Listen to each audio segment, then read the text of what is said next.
Hi everyone, welcome back to my YouTube channel IAS point. I hope कि आप सब लोग अच्छे होंगे और आपका दिन भी अच्छा गया होगा। और लास्ट डेज कुछ जो मैंने वीडियोस नहीं बनाई थी, जो वीडियोस मैंने अपलोड नहीं की थी, उसमें भी आपने काफ़ी एंजॉय किया होगा और आपकी डेज जो थी वो काफ़ी अच्छी होगी। तो चलिए स्टार्ट करते हैं और देखते हैं कि हम पढ़ने क्या वाले हैं।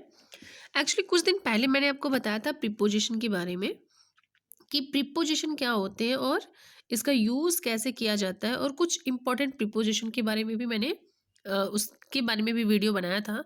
तो जो वो वीडियो नहीं देखे हैं, प्लीज़ आप उस वीडियो को जा कर के हमारे यूट्यूब चैनल पे वॉच कर लीजिए, क्योंकि जो प्रीपोजिशन होते हैं ना, वो बहुत ही इंपॉर्टेंट होते हैं। कहाँ लगाना है, किसके साथ लगाना है, कैसे यूज़ करना है।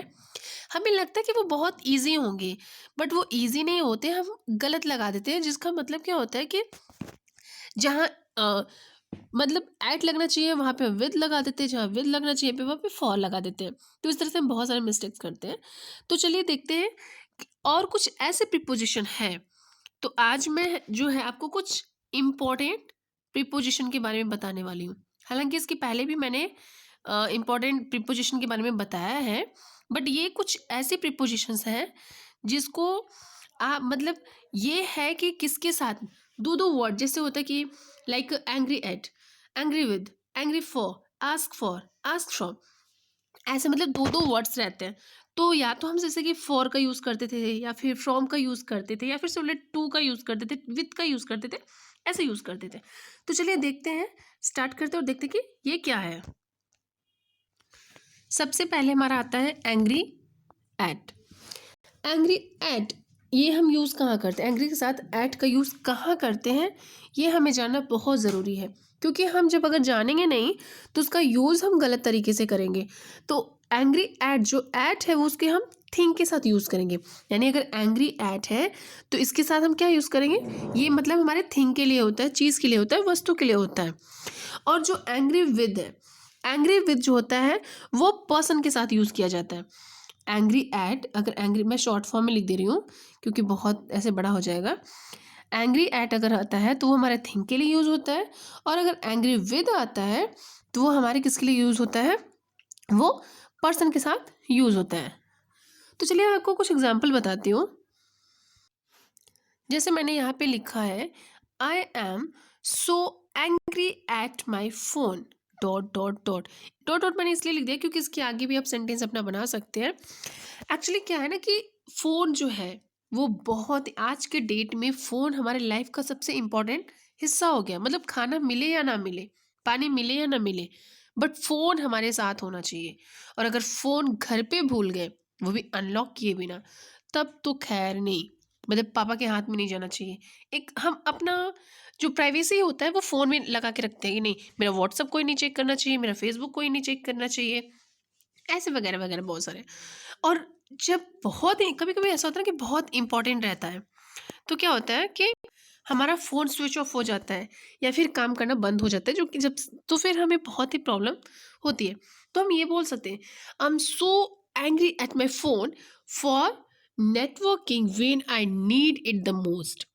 यानी जब अगर हमें कहीं बात करना हो, अगर नेटवर्क नहीं रहता, बहुत ही इंपॉर्टेंट मीटिंग है आपकी, बहुत ही इंपॉर्टेंट बात चल रही है, आपको बात करना बहुत ज़रूरी है, और अगर नेटवर्क वीक रहता तब तो हमें बहुत गुस्सा आता है कि ये बहुत ही ज़रूरी है जो कि नहीं हो पाया। तो अगर एंग्री एट आता है तो इट मीन्स हम फोन थिंग्स के साथ यूज़ करते हैं। या फिर हम ऐसे भी बोल सकते हैं कि he is angry at your way of questioning. Actually कुछ ऐसे होते हैं ना इरिटेटिव पर्सन, कि जो क्वेश्चन पे क्वेश्चन करते हैं। अब वो भी मैंने एक वीडियो देखा था, ऐसे समथिंग कार्टून था, उसमें ऐसे ही बोल रहे थे ना कि ये सामान है तो क्यों है, अगर ये क्यों है तो इसका यूज़, मतलब वैसे से बहुत सारे ऐसे क्वेश्चन होते रहते हैं। तो हम ये बोल सकते हैं कि आई रियली, मतलब यहाँ पे जब हम गुस्सा हो जाते हैं तो हम लोग बोलते हैं कि I am angry at your way of questioning. जिस तरह से आप क्वेश्चन कर रहे हो ना, मैं सच में बहुत गुस्सा हूँ। तो अगर एंग्री एट है तो वहाँ पे हम थिंग्स के साथ यूज़ करते हैं। अब जानते हैं कि हम एंग्री विद कहाँ लगाते हैं। एंग्री विद, अब एंग्री विद हम बहुत तरीके से यूज़ कर सकते हैं। जैसे मैंने लगाया, लिखा है यहाँ पे, I was angry with you. कभी कभी हम गुस्सा हो जाते हैं, अपनी बॉस से गुस्सा हो जाते हैं। बॉस को तो हालांकि ये नहीं बोल सकते sir I am angry with you, sir I was angry with you, नहीं, ऐसा तो हम नहीं यूज़ कर सकते। हाँ, जूनियर के लिए भले हम यूज़ कर सकते हैं ये वर्ड। और या फिर जैसे हम अपने फ्रेंड से यूज़ कर सकते हैं ना कि मैं तुमसे बहुत गुस्सा हूँ, I don't want to talk to you.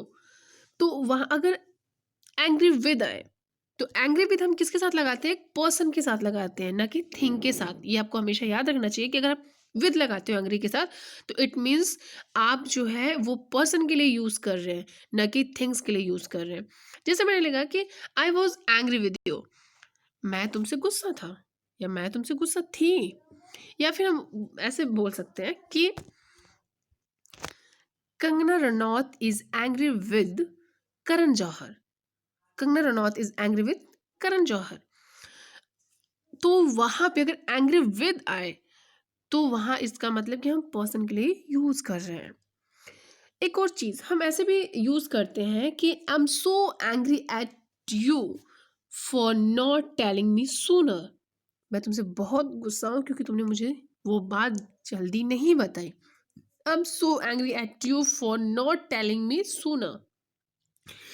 एक होता है एंग्री, जो कि एक एंग्री एट होता है, एक एंग्री विद होता है, एक एंग्री फॉर होता है। एंग्री फॉर, एंग्री फॉर जो होता है वो हमारे एक्शन के लिए यूज होता है। सॉरी, यहाँ पे एक्शन। अब ये एक्शन के लिए यूज कैसे किया जाता है? मार झगड़ा तो ऐसा कुछ है नहीं। तो मैं आपको एग्जांपल बताती हूँ। जैसे मैंने लिखा कि he is or she is, whatever you want to write or whatever you want to say, she is angry for you laughing at his husband। कभी कभी होता है ना कि अगर हमारी वाइफ को या हमारे हस्बैंड के को देख के कोई हंसता है तो हमें बहुत बुरा लगता है। तो अगर हम ऐसे यूज कर रहे हैं, जैसे मैंने यहाँ पे लिखा he is angry for your laughing at her wife, कि वो आपसे गुस्सा है, क्यों? क्योंकि आपने उनके वाइफ के ऊपर हंसा। और जाहिर सी बात है, अगर हमारे ऊपर कोई हंसता है या हमारी फैमिली के ऊपर कोई हंसता है तो हमें बुरा लगता है कि यार ऐसा क्या है कि मतलब क्यों हंस रहे हो। तो ये हमारा होता है, यानी अगर एंग्री एट है तो हमारे थिंग्स के साथ यूज होता है, अगर एंग्री विद है तो वो पर्सन के साथ यूज होता है, और एंग्री फॉर है तो वो एक्शन के लिए यूज होता है। चलिए दूसरा देखते हैं, और कि दूसरा क्या है। ये तो बहुत ही कॉमन है, ask for and ask from. ये बहुत ही कॉमन वर्ड है। तो मैं आपको बता दूं कि हम आस्क फॉर कहाँ लगाते हैं और आस्क फ्रॉम कहाँ लगाते हैं। तो अगर आस्क फ्रॉम है तो पहले आस्क फॉर के बारे में बता दूं। अगर आस्क फॉर आता है तो इट मीन्स कि अ थिंग। मैं आपको वो भी जब एग्जाम्पल बताऊंगी तो आपको समझ में आ जाएगा। और अगर आस्क फ्रॉम है तो it means we are talking about person, हम पर्सन के बारे में बात कर रहे हैं, ठीक है। तो अगर हम आस्क फॉर लगाते हैं तो आस्क फॉर जो होता है वो अ थिंग होता है। जैसे मैं आपको एग्जाम्पल एक बताती हूँ। जैसे मैंने यहाँ पे एग्जाम्पल लिखा he asked me for some help. तो यहाँ पे फॉर सम हेल्प यानी कुछ चीज़ें, यानी कुछ हेल्प चाहिए, जो कि तो यहाँ पे जो हम आस्क फॉर लगाए हुए हैं, तो आस्क फॉर जो होता है वो हमारा क्या होता है, वो अ थिंग के लिए होता है कि he asked me for some help.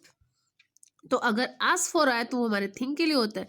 But अगर भाई आस्क फ्रॉम आए, जैसे मैंने यहाँ पे लिखा है उसका एग्जाम्पल मैं आपको बता दे रही हूँ। अगर आस्क फ्रॉम आए, जैसे शी और he asked me some help, sorry मैंने यहाँ पे थोड़ा गलत लिख दिया। ही, जैसे मैंने यहाँ पे लिखा हुआ है कि he asked some help from me. तो यानी अगर अगर आप आस्क फ्रॉम लगाते हैं तो आस्क फ्रॉम होता है वो पर्सन के लिए होता है, he asked me some help from me. अब बट अगर वहीं आप आस्क फॉर लगाते हैं तो इट मीन्स कि आप अ थिंग के लिए बात करें, he asked for me, he asked me for some help. ज़्यादा हालांकि डिफरेंसेस नहीं है इन दोनों में। नेक्स्ट मानते हैं। नेक्स्ट तो आपने बहुत ही सुना होगा, बहुत ही आई थिंक सबको पता होगा इसके बारे में, तो मैं आपको बता देती हूँ वो क्या है। जैसे कि एफिलिएटेड टू, ये तो सब लोगों ने सुना होगा एफिलिएटेड टू। एफिलिएटेड, एक एफिलिएटेड टू है और एक एफिलिएटेड विद।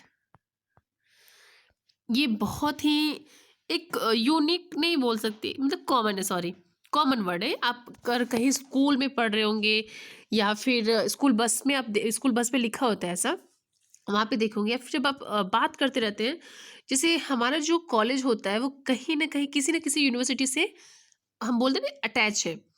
जैसे कि अगर हम, मेरे कॉलेज का नाम अगर लाइक जगतपुर कॉलेज है, तो मेरा जगतपुर जो कॉलेज है वो हमारी यूनिवर्सिटी से अटैच होगा।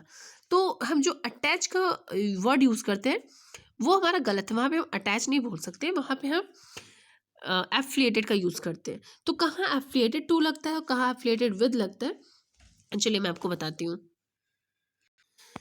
जैसे मैंने एग्जाम्पल लिखा है कि my college is affiliated to. अब एफिलिएटेड टू बात, अब वो मतलब यूनिवर्सिटी लिख सकते हैं जिस यूनिवर्सिटी से आपका कॉलेज, जो आप बोलते हैं अटैच है, वो लिख सकते हैं। जैसे मेरा जो कॉलेज था वो जगतपुर पीजी कॉलेज था, तो मैंने अगर मुझे बोलना रहता तो मैं क्या बोलूँगी, मैं बोलूँगी my college is affiliated to Mahatma Gandhi university. तो वो जो एफिलिएटेड टू, अगर आप कहीं देखेंगे स्कूल बस में, तो वहाँ पे भी लिखा रहता है कि एफिलिएटेड टू सीबीएसई दिल्ली। तो वहाँ पे अगर आप कॉलेज की बात कर रहे हैं, स्कूल की बात करें कि ये कहाँ से अटैच हुआ है, अगर आप कुछ से आप कहीं आप कॉलेज में पढ़ते हैं तो कॉलेज का नाम लिखा रहता है, बट अगर आपको जो मार्कशीट मिलती है वो कहाँ का मिलता है, यूनिवर्सिटी का मिलता है। यूनिवर्सिटी आपको वो रिजल्ट देता है, वो डिग्री देता है। तो ऐसे ही अगर हम कॉलेज की बात करें, यूनिवर्सिटी की, कॉलेज की बात करें या स्कूल की बात करें, तो वहाँ पे हम एफिलिएटेड टू लगाते हैं। अब हम जानेंगे कि एफिलिएटेड विद कहाँ लगाते हैं। अब जैसे मैंने एक एग्जाम्पल लिखा,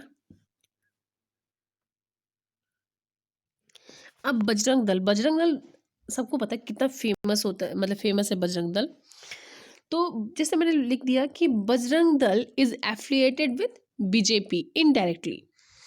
तो इनडायरेक्टली जो बजरंग दल है वो किससे एफिलिएटेड है, किससे अटैच है, वो बीजेपी के साथ अटैच है। तो अगर हम एफिलिएटेड टू का यूज़ कर रहे हैं तो इट मीन्स कि बोर्ड, यूनिवर्सिटी, इससे। बट अगर हम एफिलिएटेड विद का यूज़ कर रहे हैं तो इट मीन्स अ पार्टी, कि जैसे वो किस पार्टी से जुड़ा हुआ है। जैसे मैंने यहाँ पे लिखा है कि Bajrang Dal is affiliated with BJP indirectly. तो अगर हम एफिलिएटेड विद का यूज़ कर रहे हैं तो इट मीन्स कि वो हम पार्टी के लिए यूज़ कर रहे हैं, नॉट दैट पार्टी जिसमें हम डांस करते हैं और सॉन्ग गाते हैं, ऐसा नहीं। और अगर हम एफिलिएटेड टू का यूज़ कर रहे हैं तो इट मीन्स कि वहाँ पे यूनिवर्सिटी की बात हो रही है, बोर्ड की बात हो रही है, कि कौन से बोर्ड से, UP board, CBSE board, like that. तो वो सारी बातें होती हैं। अब नेक्स्ट आते हैं, जैसे मैंने यहाँ पे लिखा है अनॉट एट या फिर अनॉट विद। तो यहाँ पे जो अनॉट एट लिखा है, इसका मतलब कि हम ये किसके साथ यूज़ कर रहे हैं, अनॉट विद एट, ये हम थिंग के साथ यूज़ कर रहे हैं। और अगर हम वही अनॉट विद लिख रहे हैं तो इट मीन्स कि हम पर्सन के साथ उसको अटैच कर रहे हैं, पर्सन के साथ उसको यूज़ कर रहे हैं। चलिए मैं आपको एग्जाम्पल बताती हूँ। पहले हम अनॉट एट के बारे में जानते हैं। जैसे मैंने लिखा ही और she, whatever you want to write you can. She became annoyed at my laughing। अब बोलेंगे लॉफिंग क्या मतलब, ये तो मेरे से ही है, तो आपसे नहीं, वो आपकी हंसी से अनॉयड है। She became annoyed at my laughing, कि वो मेरे हंसी से गुस्सा हो गए। अब जाहिर सी बात है, कुछ हंसी जो होती है वो रावणों वाली होती है, जैसे हा लाइक दैट। और एक्चुअली क्या है ना कि कुछ जैसे कि कभी कभी ऐसा होता है कि जो कहीं तकलीफ भरी बातें होती, कहीं कोई अपनी दुख भरी कहानी बता रहा होता है, लाइक फ्रेंड्स। जैसे जब हम अपने फ्रेंड्स से बात करते हैं तो हम क्या करते हैं, वो अपनी स्टोरी बताते हैं कि यार मेरा ब्रेकअप हो गया, ऐसे रो रहे हैं वो तो हम उसमें हंसते हैं, मजे लेते हैं, अरे चल चल बहुत सारे लड़के मिलेंगे, बहुत सारी लड़कियां मिलेंगी, ऐसे बोलते हैं। तो उस टाइम कभी क्या होता है, गुस्सा हो जाते हैं सब। तो वही जो हो रहा है कि ही बिकेम और she became annoyed at my laughing. अब जानते हैं कि एनॉयड विद का यूज कहाँ होता है। एनॉयड विद क्या होता है, जैसे कि मैंने लिखा शी इज, और you can right I am, what ever, she is annoyed with you।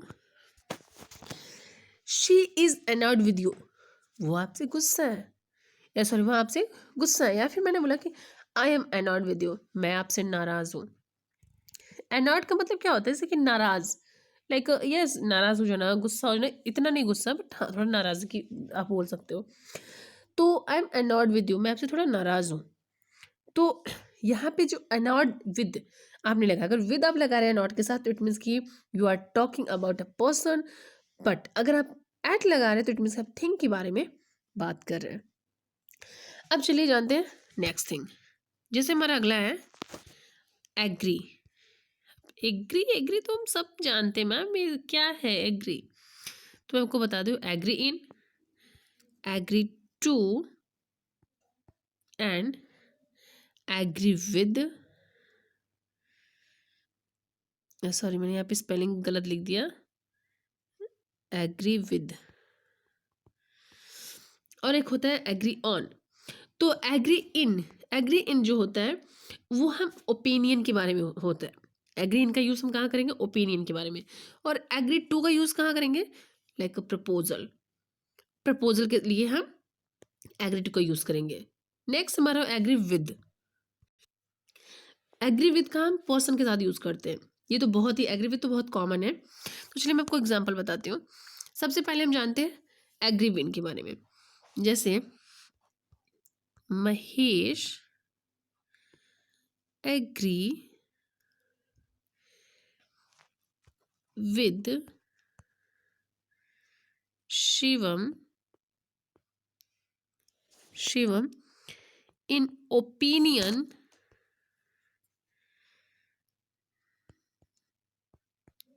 expressed by him मतलब कोई भी आपसे by her by whatever। तो एग्री इन जो होता है वो हम ओपिनियन के लिए यूज करते हैं कि महेश एग्रीज, सॉरी यहाँ पे एग्रीज रहेगा, Mahesh agrees with Shivam in opinion expressed by Ram. तो यहाँ पे आप जो एग्री इन लग रहा है वो हमारे ओपिनियन को लेकर हो रहा है। और अगर हम वही एग्री विद की बात करें, जैसे like agree with, agree with मतलब होता है कि हम अक्सर बोलते हैं कि I fully agree with you, मैं आपसे पूरी तरह सहमत हूँ। बहुत सारे मैंने सुना है बोलते हैं कि I am agree with you, I am agree with you. तो आप प्लीज़ आप एम का यूज़ करिए या फिर हम यूज़ करते हैं कि I am not agreeing with you, what agreeing. तो ये जो है मीन्स एग्री जो है, एग्री विद जो होता है वो हम पर्सन के साथ लगाते हैं। जैसे हम बोलते हैं कि मैं आपसे पूरी तरह से सहमत है, I fully agree with you. अगर हम सहमत नहीं होते तो हम यही लिखते हैं कि I don't agree with you on this issue. तो अगर हम ये हमारा गलत है। तो अगर हमें मतलब निगेटिव सेंस में लिखना है तो हम लिखते हैं I don't agree with you, मैं आपसे सहमत नहीं हूँ, नहीं मुझे नहीं लग रहा है कि ये बात सही है, तो मैं आपसे सहमत नहीं हूँ भाई, I don't agree with you. और अगर हमें वही लगता है हमें सही है तो हमें यही लगते हैं आई एग्री विद यू और I fully agree with you, हाँ आप जो बोल रहे हो वो बिल्कुल सही है। तो एक जैसे हमारा होता है कि एग्री टू प्रपोजल, तो हम लिख सकते हैं कि I can not agree to his proposal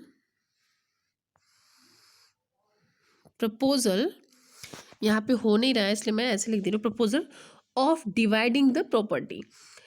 यानी कि I can not agree to his proposal of dividing the property, मैं प्रॉपर्टी को डिवाइड करने से इसमें मैं सहमत नहीं हो सकता, तो इसके लिए हम एग्री टू का यूज़ करते हैं। सो अगर ये वीडियो आपको पसंद है तो प्लीज़ इसे लाइक शेयर एंड कमेंट करना ना भूलें। और एक और चीज़, अगर आपके पास भी कुछ क्वेश्चन हो जो कि आपको लगता है कि हमें पूछना चाहिए या हमें कमेंट बॉक्स में करना चाहिए, तो आप प्लीज़ हमें कमेंट कर सकते हैं।